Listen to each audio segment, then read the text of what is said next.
আসসালামু আলাইকুম ওয়া রাহমাতুল্লাহি ওয়া বারাকাতুহু। প্রথম আলো একটি গুরুত্বপূর্ণ রিপোর্ট করেছে।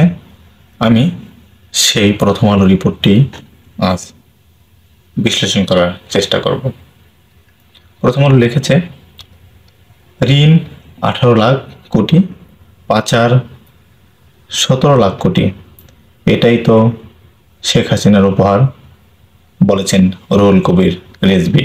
রুহুল কবির রিজভী আরও বলেছেন, বিএনপির জ্যেষ্ঠ যুগ্ম মহাসচিব রুহুল কবির রিজভী আহমেদ বলেছেন, আমাদের এখানে ঋণ এসেছে 18,60,000 কোটি টাকার, তার মধ্যে পাচার হয়ে গিয়েছে 17,35,000 কোটি টাকা।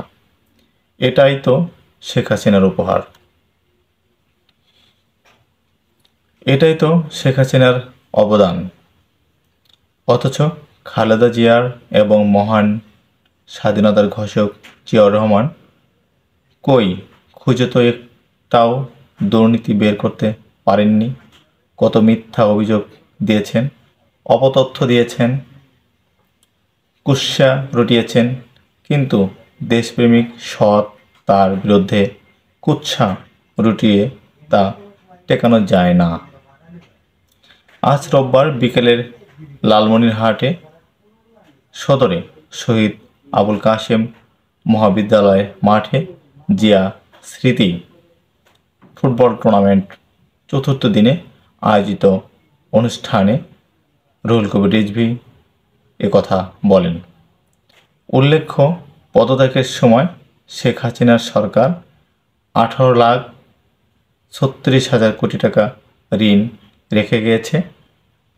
আওয়ামী লীগ সরকারের আমলে প্রায় 17,35,000 কোটি টাকার বিদেশ পাচার হয়ে গিয়েছে।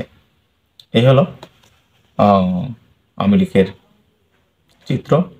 আওয়ামী লীগ মানে একটি দুর্নীতি, বেকার এবং মাফিয়াতন্ত্রর দল বলেই আমরা মনে করি, বাংলাদেশের মানুষ তাই মনে করি।